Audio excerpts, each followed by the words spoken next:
Good day there, viewers.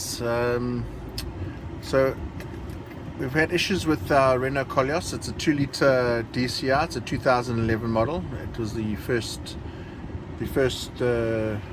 version before the new facelift. I think it came through in 2017. The car's got 361,000 k's on the clock, as you can see. So she's well running. She's given a few minor issues, nothing major. I think the biggest problem we've had was the diesel pump, which had a leak, which was the seals, which we replaced for about 50 Rand in dollars. That's probably 50 cents, I don't know. And then there's a few other little odds and ends, but nothing major. So far she's been a very reliable car. But in the last, I would say, almost 12 months, we've been struggling with her. Every time you take it for a drive, she gets operating temperature. You stop the car, you get back in, try and start it. She won't start until she cools down. The only way we managed to get it started is to actually spray engine start or brake cleaner directly into the intake. So subsequently, I've been doing some research, and there's been all kinds of posts about what could possibly cause a faulty hot start on a vehicle. And there's been things like camshaft sensor, which I replaced, which didn't make any difference. Then there's the crankshaft sensor. This car has both.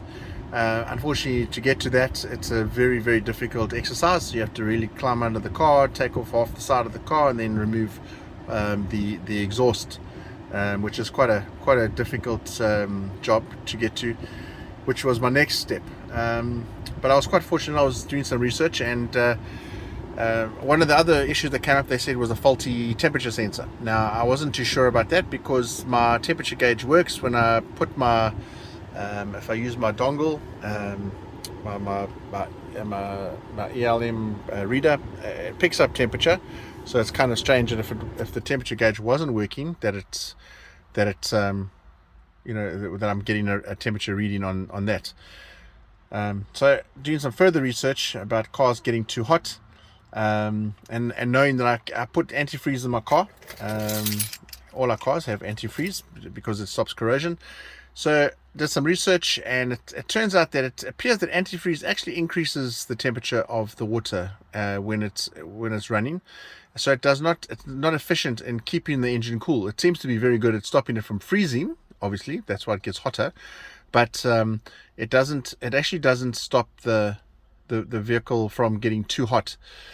So what I thought is a last ditch attempt, before I climb under and attempt to pull out the crankshaft sensor, which I believe may have been faulty before this, I thought maybe go and buy some distilled water, which I did. And while I was there, I asked about some engine metal wetting aids, and this is one of the ones that we found.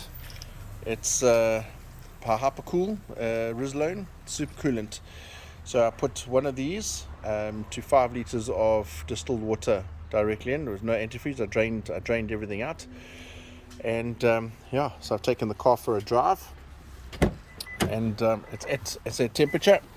And if I try and start it now, I literally just got back from a drive, and if I start it,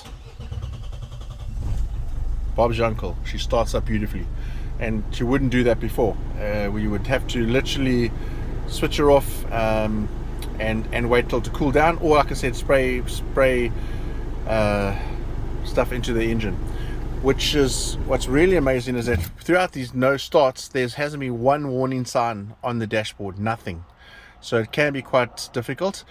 But yeah, so anyone having problems with a hard start on a diesel, I would definitely look into maybe taking out the antifreeze, putting in something that'll keep it cooler, or drop the temperature of the water. And by the way, this now runs at about 81 degrees Celsius non-stop, which is very impressive. I don't think it's quite ever run that cold, and that's it. I mean, I've been driving it quite hard just to test how hard it gets. So yeah, guys, it seems that antifreeze, although a good product for the cold, in hot weather like here in Durban, South Africa, not such a good product. But yeah, thanks for listening. I hope this was helpful. Bye.